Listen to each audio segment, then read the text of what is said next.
되시기로 기도드립니다. 아멘. 좋은 아침입니다. 우리말에 작심삼일이라는 말이 있습니다. 굳게 먹은 마음이 3일을 못 간다는 말로 딱 지금 이 시기에 맞는 말이지요. 신년이 되면 누구나 한 해의 계획을 세우고 결심들을 합니다. 여자분들이 가장 많이 하는 결심이 뭐죠? 올해는 살 좀 빼야 되겠다. 바로 다이어트에 대한 결심일 것입니다.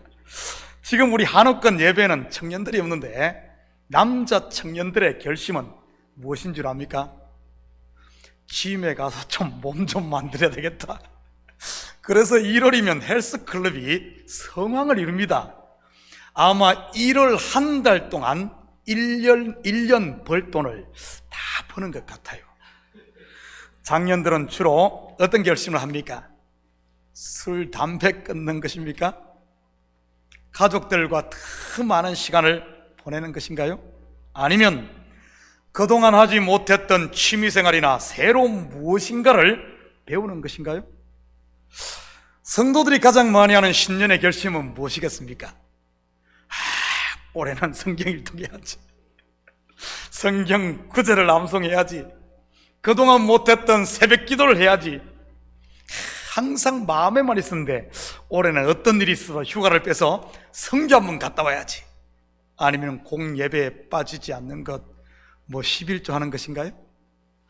아무튼 어떤 결심을 했던 지금쯤이면 작심했던 마음이 느슨해지기 시작합니다. 물론 어떤 분들은 결심만 했지 시작도 못한 분도 있을 것이고 아마 벌써 포기하신 분도 있을 수 있고요. 혹시 작심만 하고 시작을 못하신 분들이 계시다면 용기를 내서 첫 발을 내디딜 수 있기를 축복합니다. 우리 속담에 천리길도 한 걸음부터라는 말이 있으니 말이지. 포기하신 분이 계시다면 여러분 아무래도 좀 빠르지 않나요? 아직 1월도 안 지났는데 좀 목표치를 수정해서라도 다시 시작하시기를 바랍니다.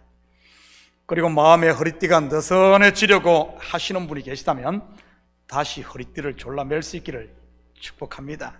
자, 우리 좌우 앞뒤 좀 멀리까지 돌아보시면서 오늘은 이렇게 격려하면 한번 인사합니다. 다시 힘을 내십시다. 다시 시작하십시다. 한번 인사합니다.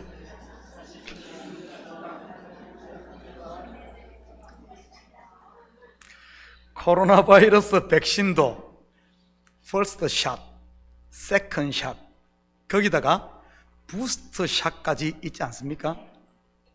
요즘에는 세컨드 부스터 샷까지 접종을 하고요. 그런데 저는 third 부스터 샷까지 맞았습니다. 5번을 맞았어요. 2번 걸리고 아마 코로나가 저를 보면 그러만 날 살려라고 하면서 한 길로 왔다가 7길로 도망갈 줄 믿습니다. 자, 우리는 지난주 올바른 지식을 따르지 않은 잘못된 이스라엘의 열심에 대해 공부했습니다. 율법에서 난 자기 의를 세우려고 하나님의 의를 거부한 이스라엘 말이지요. 땅의 것을 통해 하늘의 것을 보지 못하고 겉의 것을 통해 속의 것을 알지 못하며 율법을 통해 진리신 그리스도를 영접하지 않고 십자가에 내어준 그들 말입니다. 그들은 구원을 얻기 위해서는 율법에서 난 의가 하늘에 닿아야 한다고 생각을 했던 겁니다. 다시 말해 자기 의로 그리스도를 하늘에서 모셔내리고 무저갱에서 모셔 올리려고 했던 것이지, 일종의 자력 구원인 것입니다. 알고 보면 세상의 모든 종교와 인생들의 사고가 바로 이 자력 구원, 곧 인과응보 사상에 바탕을 두고 있습니다. 여러분, 구원이 범인들이 이르기에는 너무나 먼 하늘 끝에 있을까요? 영생이 마치 가까이 하기엔 너무 먼 당신처럼 말이지. 아닙니다. 어디에 있죠? at hand, 내 손에, 내 입에, 내 마음에 있는 것입니다. 제가 이것을 깻잎 한 장 사이에 있다고 했습니다. 생 깻잎 말고 간장에 그냥 아주 얇은 그 깻잎 한 장 차이. 천국과 지옥, 영생과 영벌, 삶과 죽음, 죄와 의, 어둠과 빛, 밖과 안, 율법과 진리, 선악과와 생명과 에서와 야곱, 사울과 다윗, 구약과 신약, 이스라엘과 이방인, 옛 사람과 새 사람 전부 깻잎 한 장 사이에 있는 것입니다. 왜 성전의 지성소와 성소 사이를 육중한 철문으로 만들지 않고 커튼으로 막은 것일까요? 둘로 보이지만 하나라는 말 아닐까요? 진리를 알지 못하는 이쪽에서 보면 건널 수 없는 강이지만 믿음의 눈이 열려 진리신 그리스도를 알고 나면 그 강이 더 이상 건널 수 없는 강이 아니라 마른 땅인 것처럼 말이지. 천국은 인생들이 찾아가는 곳이 아닌 우리에게 오는 것입니다. 그래서 예수님께서 하늘의 보좌를 버리시고 이 땅에 친히 찾아오신 것이고요. 볼지어다 내가 문 밖에 서서 문을 두드리노니 누구든지 내 음성을 듣고 문을 열면 내가 그에게로 들어가 그와 더불어 먹고 그는 나와 더불어 먹으리라. 아멘. 우리가 배울 것은 유치원에서 다 배웠다는 말이 있습니다. 유치원생들도 다 아는 것을 나만 아는 대단한 것 가진 것처럼 그러지들 마시고, 여러분 이 시간 하나님의 말씀에 귀 기울일 수 있기를 축복합니다. 오늘 본문 17절 18절 다 같이 읽습니다. 시작. 그러므로 믿음은 들음에서 나며 들음은 그리스도의 말씀으로 말미암았느니라. 그러나 내가 말하노니 그들이 듣지 아니하였느냐? 그렇지 아니하니 그 소리가 온 땅에 퍼졌고 그 말씀이 땅 끝까지 이르렀도다 하였느니라. 아멘. 17절 다시 한번 비춰주실래요? 17절 말씀은 다들 암기하는 말씀이시죠? 믿음은 들음에서 나며 들음은 그리스도의 말씀으로 말미암았느니라. 그래서 많이 들으면 믿음이 생긴다. 맞습니까? 맞습니다. 그런데 요즘 사람들처럼, 요즘 성도들처럼 많은 설교를 듣는 때는 역사 이래 없을 것입니다. 정말이에요. 어떤 분들은 하루 종일 설교만 듣고 있는 분들도 있더군요. 믿음 좋아지려고 말이지요. 그런데 죄송하지만 오늘 본 구절은 그런 의미로 사용된 것이 아닙니다. 오히려 그 반대이지요. 분명 믿음은 들음에서 나고 들음은 그리스도의 말씀으로부터 말미암으며 그 그리스도는 멀리 계시지 않고 우리 마음에, 우리 입에 있습니다. 그런데도 이스라엘은 그리스도를 믿지 않고 오히려 그를 버렸으니 어떻게 된 것일까요? 이스라엘이 복음을 듣지 못했을까요? 아닙니다. 들었습니다. 이스라엘이 알지 못했을까요? 아닙니다. 알았습니다. 그렇다면 하나님께서 이스라엘에게 자기를 숨겼습니까? 아닙니다. 하나님께서 그들을 찾아 그들에게 나타나신 바 되었습니다. 심지어 하나님은 이스라엘을 향해 종일 두 팔을 벌리고 있었습니다. 확인합니다. 21절입니다. 이스라엘에 대하여 이르되 순종하지 아니하고 거슬러 말하는 백성에게 내가 종일 내 손을 벌렸노라 하였느니라.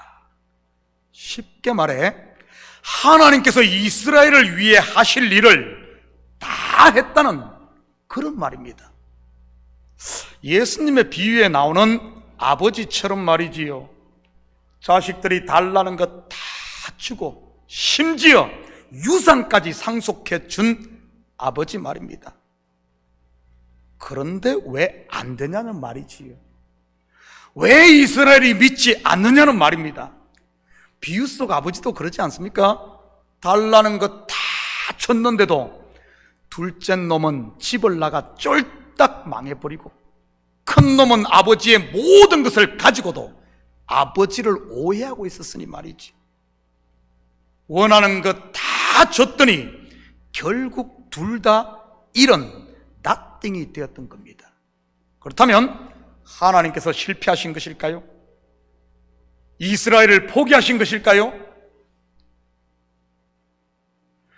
저놈은 해도 안 되니 나는 여기까지다, 이런 말일까요?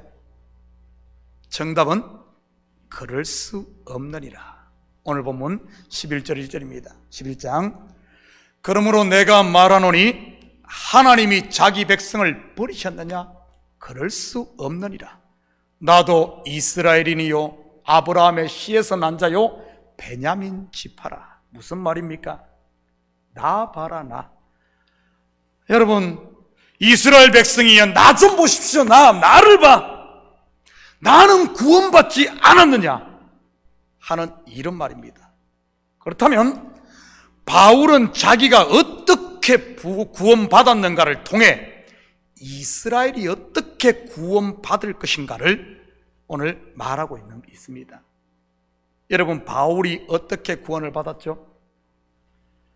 다메섹 도상에서 빛으로 찾아오신 예수님 앞에 꼬꾸라져 눈이 멀고 그의 눈에서 율법의 비늘이 벗겨져 진리의 눈이 열림으로 구원을 받습니다. 다시 말해 율법의 커튼, 깻잎 한 장이 찢어짐으로 말이지. 바로 이 사울이 죽고 바울로 거듭남으로 율법의 의를 배설물로 버리고 진리를 품음으로 말입니다. 이 모든 일을 누가 했죠? 하나님이 하셨습니다. 바울이 한 건요, nothing입니다. 그런데도 바울은 구원을 받았습니다. 이것을 성경은 은혜라고 하는 거죠.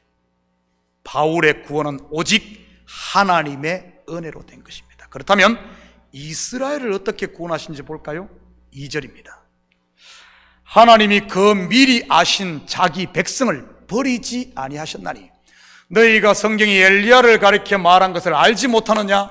그가 이스라엘을 하나님께 고발하되. 여기 왜 뜬금없이 이스라엘을 고발하는 엘리야 이야기가 나오는 것일까요? 엘리야 선지자가 활동하던 시기 북이스라엘은 아합 왕과 그의 아내 이세벨이 통치하던 시대였습니다. 하나님의 선밀 이스라엘에 바알과 아세라 우상이 판을 치던 그런 시대 말이지. 약속의 땅에서 의인 한 명 찾을 수 없는 이 약속의 땅이 소돔 땅이 되고 고모라 땅이 되었던 그런 때 말입니다. 그런 시대에 자기만 홀로 남았다고 생각했던 엘리야가 하나님께 고소를 합니다. 성경에서 고발하는 자, 고소하는 자로 등장하는 것이 뭐죠? 율법입니다. 욥기를 보면 욥을 참수하고 고발하고 고소한 자가 누구로 나오죠? 마귀라고 나옵니다. 그런데 욥기에 등장한 마귀 또한 욥의 율법 신앙의 실체를 드러내는 율법의 역할을 하고 있다는 사실 압니까? 창세기에 아담과 하와로 선악과를 따먹게 그들의 벌거벗은 것을 드러내는데 결정적인 역할을 한 존재도 뱀, 곧 사단, 마귀인 것이고요. 엘리야가 이스라엘이 죄인임을 고발한 것입니다. 이스라엘을 심판해 달라고 말이지.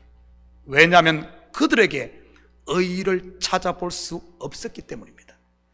그때 하나님의 대답이 무엇입니까? 4절, 5절입니다. 우리 다 같이 한번 읽어볼까요?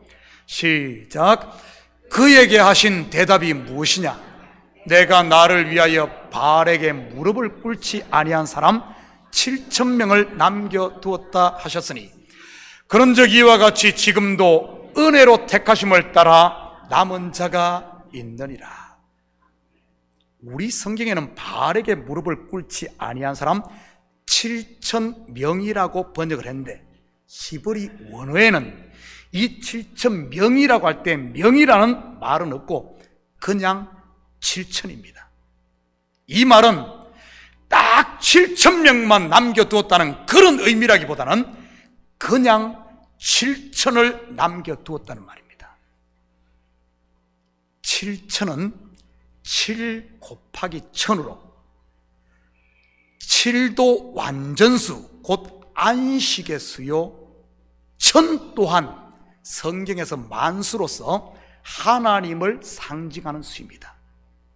천년 왕국할 때 천년도 우리가 생각하는 천년 동안 그런 의미가 아니라 하나님의 나라라는 말입니다. 이 말은 엘리야가 이스라엘을 고발함으로, 즉 율법이 이스라엘을 고발함으로 그들의 죄가 다 드러나자, 의가 없는 죄가 다 드러나자 그때 하나님으로부터 주어진 완전한 7,000이라는 하늘의 의가 부어진다는 그런 말입니다. 죄가 드러나자 은혜가 임한 말이지요. 사도 바울이 로마서 5장 20절에서 말한 죄가 더한 곳에 은혜가 더욱 넘쳤다는 말이 이러한 의미입니다. 이처럼 은혜를 받은 자들을 성경은 남은 자라고 하는 겁니다. 이런 모습은 출애굽기를 통해서도 볼 수 있습니다. 애굽에서 나온 60만 명의 출애굽 1세대들은 여호수아와 갈렙만 빼고 모두 광야에서 죽습니다. 모세가 시내산에서 율법을 받은 이후 그들의 죄가 끊임없이 드러나므로 말이지. 모세 또한 엘리야와 마찬가지로 이스라엘의 죄를 고발하는 고발자였고요. 그렇다면 하나님께서 출애굽한 이스라엘을 버리셨습니까? 아닙니다. 그들에게 남은 자 60만 명, 곧 출애굽 2세대들이 약속의 땅에 들어가지요. 여러분, 사사기에도 이 남은 자에 대한 이야기를 찾아볼 수 있습니다. 바로 기드온의 300용사입니다. 미디안과 싸우기 위해 32,000명이 나왔지만 하나님께서는 그들의 수가 너무 많다고 돌려보내라고 합니다. 그래서 먼저는 두려워 떠는 자 22,000명을 돌려보내고 물을 먹는 테스트를 통해 또 9,700명을 돌려보내지요. 결국 남은 300명으로 미디안 군사 12만 명을 죽이고 대성을 거둡니다. 그렇다면 이 전쟁을 누가 승리케 한 겁니까? 하나님입니다. 6절입니다. 오늘 본문, 만일 은혜로 된 것이면 행위로 말미암지 않음이니 그렇지 않으면 은혜가 은혜되지 못하느니라. 남은 자 7,000, 남은 자 60만, 남은 자 300은 바로 하나님의 은혜로 되어짐을 말하는 성경적 단어인 것입니다. 이러한 남은 자는 바벨론 포로에서 돌아온 백성들에게도 사용되는 단어예요. 저와 여러분이 은혜 받은 곧 남은 자라는 사실을 잊지 마시기를 축복합니다. 이 남은 자란 표현은 세상적인 관점에서 보면 조금 거시기해 보입니다. 거시기란 말 알아요? 거시기는 그냥 거시기입니다. 남은 자, 좀 찌꺼기처럼 느껴지니 말이지. 잘난 놈 다 뽑아가고 마지막까지 뽑히지 않은 못난 것처럼 보이잖아요. 그런데 재밌게도 사도 바울은 이 찌꺼기라는 표현을 자기에게 쓰고 있는 것을 보게 됩니다. 고린도전서 4장 11절에서 13절입니다. 바로 이 시각까지 우리가 줄이고 목마르며 헐벗고 매맞으며 정처가 없고 또 수고하여 친히 손으로 일을 하여 모욕을 당한 적 축복하고 박해를 받은 적 참고 비방을 받은 적 권면하니 우리가 지금까지 세상의 더러운 것과 만물의 찌꺼기 같이 되었도다. 찌꺼기가 뭐죠? 아무 쓸모없는 것, 마지막까지 남는 겁니다. 남은 자란 말은 세상의 관점으로 보면 말 그대로 찌꺼기입니다. nothing, 먼지, 흙, 아담 말이지. 그런데 성경적인 관점에서 보면 이러한 찌꺼기가 세상의 관점과는 정반대임을 보게 됩니다. 여러분, 성경에 많이 나오는 대표적인 것이 순금입니다. 순금. 금을 도가니에 넣고 끓이고 또 끓이면서 계속해서 거기에 있는 불순물을 뽑아내고 제거하고 마지막에 남는 찌꺼기, 마지막에 남는 것이 순금입니다. 알곡도 마찬가지고요.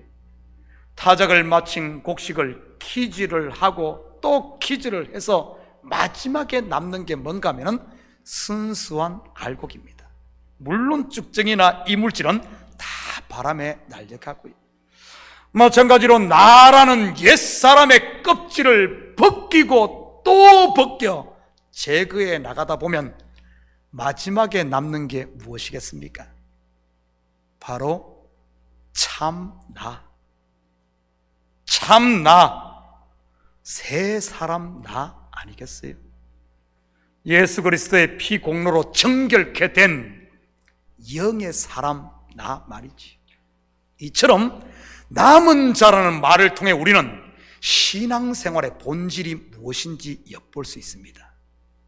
신앙생활은 결국 옛사람 나를 벗겨내는 과정이라는 사실 말이지. 나의 행위로 의의를 성취해서 얻고 쟁취해서 쌓아나가는 것이, 그래서 이런 율법의 의의로 자기를 이렇게 하는 것이 아니라 율법의 의의로 포장된 거짓된 나, 무화과나무 잎으로 만든 옷을 입고 있는 이 나, 이것을 벗겨내고 계속해서 벗겨내서 위로부터 난 의, 가죽옷을 입히는 하나님의 의를 덧입는 것이 바로 신앙생활 말이지. 그래서 예수님께서 제자들에게 누구든지 나를 따라오려거든 자기를 부인하고 자기의 십자가를 지고 나를 따를 것이라고 했던 것 아니겠습니까? 여러분, 구원은 우리가 생각하는 것처럼 내가 성취해서 받는 것이 아니라 내려놓고 포기함으로 결국 남는 자, 나의 끝사람을 다 벗고 주님 앞에 이 모습 이대로 서는 그것이 바로 신앙생활이요 구원 얻는 겁니다. 세상의 관점으로 보면 성자가 아니라, 제가 이 발음이 성자인지 승리, 위너가 아니라 패자, 곧 찌꺼기 말이지. 그럴 때만이 하나님의 은혜가 되는 것입니다. 결국 남는 것은, 우리 속에 남는 것은 예수 아들밖에 없으니 말이지. 11절입니다. 그러므로 내가 말하노니 그들이 넘어지기까지 실족하였느냐? 그럴 수 없느니라. 그들이 넘어짐으로 구원이 이방인에게 이르러 이스라엘로 시기나게 함이니라. 지금까지 사도 바울은 복음을 거부하는 이스라엘을 하나님께서 버리셨는가에 대한 질문의 답을 찾고 있습니다. 그런데 그 결론에서 이스라엘이 넘어짐으로 이방인이 구원을 얻게 된다고 소개를 하고 있습니다. 그래서 이스라엘로 시기나게 해서 그들을 구원한다고 말이죠. 이게 무슨 말 같습니까? 여러분, 먼저 이스라엘이라는 이름의 뜻이 뭐죠? 이스라엘. 야곱은 움켜쥐다, 뭐 이런 의미라면 이스라엘의 뜻이 뭐죠? 하나님과 겨루어 이긴 자란 뜻입니다. 어떻게 야곱이 하나님을 이겼습니까? 자기의 환도뼈가 위골됨으로, 곧 자기 죽음으로 이깁니다. 아브라함이 99세에 할례를 받아 그의 육신의 몸이 죽음으로 아들 이삭을 받는 것과 같은 것이지. 아브라함의 할례가 야곱에게는 환도뼈가 위골되는 것이고요. 그리고 이스라엘은 장자로 부름받은 민족입니다. 이스라엘이 장자라면 오늘 본문에서 차자는 누구겠습니까? 바로 이방인입니다. 성경에서 먼저 된 자, 곧 장자는 무엇을 상징한다고 했죠? 율법이죠. 그렇다면 이방인은요? 바로 은혜인 겁니다. 정리하면 구원은 율법의 행위가 아닌 오직 하나님의 은혜로 된다는 이 진리를 이스라엘과 이방인으로 설명을 했던 것입니다. 우리가 로마서를 보면 이 앞에서는 이스마엘과 이삭을 통해 율법과 은혜를 이야기했고, 또 우리가 잘 아는 하갈과 사라를 통해서도 율법과 은혜를 이야기하며 율법의 의가 아닌 하나님의 은혜로 되어진다는 것을 계속해서 이야기했던 겁니다.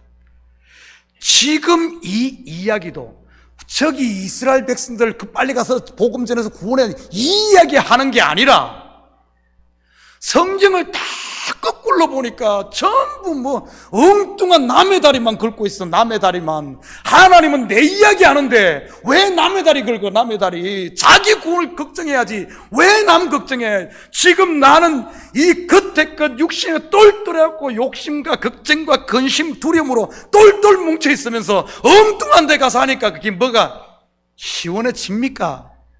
좀 자기 다리 좀 긁어요. 자기 다리. 옆 사람들 다 긁어가지고 피내고 그러지 말고. 여러분, 이 말씀은 단순히 민족적 이스라엘, 곧 유대인이 구원을 받는다 못 받는다 이런 말 하는 것 아니에요. 그리고 이방인을 구원한다는 말은 비유대인이면 다 구원한다는 그 말도 아니고요. 성경에서 이방인은 율법을 받지 못한 죄인을 말하는 것으로, 이방인을 구원한다는 말은 구원이 오직 하나님의 은혜로 된다는 것을 말하는 상징이었던 겁니다. 우리 계속해서 12절 봅니다. 그들의 넘어짐이 세상의 풍성함이 되며 그들의 실패가 이방인의 풍성함이 되거든 하물며 그들의 충만함이니. 무슨 말입니까?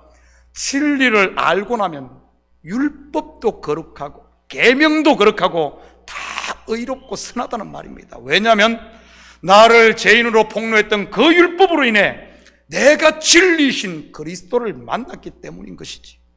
전에 제가 예를 들어 설명했듯이 올림픽에서 메달을 목에 걸고 나면 나를 지옥훈련 시켰던 코치도, 그런 지옥훈련 받는 그곳으로 나를 보냈던 부모님도 전부 소중하고 귀하고 감사한 분입니다. 그런데 중도에 포기하면요, 코치도 부모도 다 원수가 되는 것이지. 그러니 바깥 어두운 데서 울며 일을 가는 것이고요. 성경에 보면 누가 이러고 있던가요? 바로 진리에 이르지 않고 율법의 의로 잘난 척했던 바리새인들과 서기관들 아닙니까? 예수님이 병을 고쳐줘도 그 꼴을 못 봐가지고 궁시랑 예수님께서 떡을 만들어줘도 먹을 생각은 안 하고 빙빙 돌면서 이러쿵 저러쿵. 그러니 그들 눈에는 모든 것이 불만이요, 모두가 원수요, 죄인으로 보이는 것이지요. 지만 빼고. 그렇다면 지금 우리에게 버림받은 이스라엘은 무엇이겠습니까? 하나님께서 버리기를 원하는, 완악하게 하고 버리기를 원하는 이스라엘이 뭐겠어요? 매일매일 내 속에서 일어나는 걱정과 불안, 자기 의와 자기 자랑에 쓴물만 내는 이 옛사람 나 아니겠습니까? 이 옛사람 나 아니겠어요? 반대로 구원받은 이방인은요, 하나님의 은혜를 입어 하나님의 나라를 누리는 새 사람인 나인 것이지. 옛사람과 새사람, 깻잎 한 장 차이로 지금 우리 속에 있다는 사실입니다. 우리 속에 여러분 불만이 일어납니까? 원망이 생깁니까? 죽일 인간들이 보입니까? 십자가 앞에서 자기 봐요, 자기. 그래서 깻잎 한 장 탁 떼갖고 탁 밥 싸먹고 나면은 천국이 눈앞에 활짝 열릴 테니 말이지. 사랑하는 성도 여러분, 여러분이 남은 자, 은혜 입은 자임을 한순간도 잊지 마시고, 여러분이 남은 자예요. 여러분이 은혜 입은 자입니다. 이 한 주도 하나님의 거룩한 손이 여러분의 옛사람의 껍질을 벗길 때 아프고 힘들더라도 도망가거나 피하지 마시고 부르신 곳, 그리고 하나님께서 보내신 그 자리, 가정의 자리, 교회의 자리, 여러분 일터의 자리, 그 자리에서 감사하며 하루하루를 포기하지 말고 묵묵히 살아낼 수 있는 이런 복된 한 주가 되기를 예수님의 이름으로 축복합니다. 같이 기도하십시다. 사랑의 아버지 하나님, 참으로 감사를 드립니다. 맞습니다. 주님께서는 지금도 우리의 옛사람의 껍질을 벗기며 우리를 남은 자, 은혜 입은 자, 나를 통해 온전히 그리스도만을 드러내길 원하여, 그래야 하늘의 상속자로 삼기 위하여 오늘도 우리를 벗겨내는 줄 믿습니다. 힘들고 어렵다 할지라도 포기하거나 낙심하지 아니하고 주님의 손에 우리를 맡김으로 주님이 원하시는 가장 귀한 그리스도의 신부로 준비되는 저희들 되게 도와주시옵소서. 감사드리며 예수님의 이름으로 기도드립니다. 아멘. 우리 다 같이 자리에서 일어납니다. 우리 찬송